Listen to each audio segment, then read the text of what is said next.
Institution Building in Practice, an evaluation of Swedish Central Authorities Reform Cooperation in the Western Balkans. Hej! Jag heter Noomi Östlund och är en av författarna till en EBA-rapport om svenska myndigheters samverkansarbete på västra Balkan. Rapporten presenterar en utvärdering där vi har tittat på biståndsprojekt med 5 svenska myndigheter. Polisen, Skatteverket, SCB, Lantmäteriet och Naturvårdsverket i 4 länder på Balkan. Serbien, Albanien, Bosnien och Kosovo under 10 år. Målsättningen med urvalet var att i så hög grad som möjligt fånga det generella för myndighetssamarbeten på Balkan, snarare än att utvärdera enskilda projekt. I rapporten kan den som är intresserad få en ordentlig bakgrund till myndighetssamverkan, dess roll i svenskt utvecklingssamarbete, de olika myndigheterna och deras arbete i regionen. Jag tänkte här bara berätta om 3 intressanta slutsatser, så hoppas jag att de som blir nyfikna på mer tar sig en titt i rapporten. Utvärderingen visar att myndighetssamverkan leder till resultat. I princip alla samarbeten visar hur partners utvecklar sin organisation. Det kan handla om utvecklade arbetsformer, att personal utbildas eller nya rutiner etableras. Samtidigt lyckas inte alla projekt se till att förbättringar inom myndigheten även leder till bättre förvaltning eller tjänster för medborgare och beslutsfattare. I ungefär hälften av de insatser vi tittade på lyckades man med det.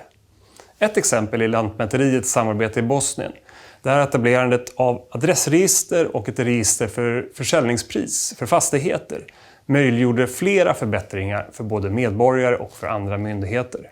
Försäljningsdata kan till exempel ligga till grund för såväl skatter som för utvecklingen av kreditdata hos banker och kreditinstitut. En annan viktig slutsats i den här utvärderingen handlar om relevans. I en djupare analys av de olika myndighetsprojekten noterade vi att inte alla var tillräckligt relevanta i relation till den viktigaste frågan i den här regionen, ländernas närmande till EU.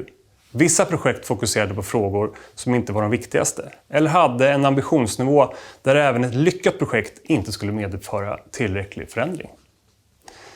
I rapporten samlar vi lärdomar från alla de här samarbetena, där de flesta har pågått i 10 år eller mer. Vi kan påvisa flera framgångsfaktorer som tydligt hänger ihop med lyckade projekt. Bland annat lyfter vi fram att projekt som lyckas tar sig tid i designfasen och gör en ordentlig analys innan de sätter igång. När Sida och ambassaden är tydligt involverade i hela processen ser vi att projekt i högre grad hamnar rätt. Och samarbeten som bygger på ett systemperspektiv har större möjlighet att kunna påvisa bredare resultat, där samverkan också leder till stärkt förvaltning och är gynnsam för medborgarna. Som ni hör finns det mycket intressant material i den här rapporten, så se till att gå in på eba.se och ladda ner den.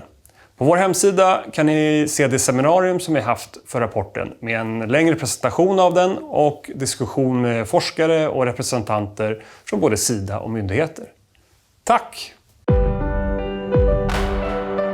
Expertgruppen för biståndsanalys, EBA, är en statlig kommitté som analyserar och utvärderar Sveriges internationella bistånd.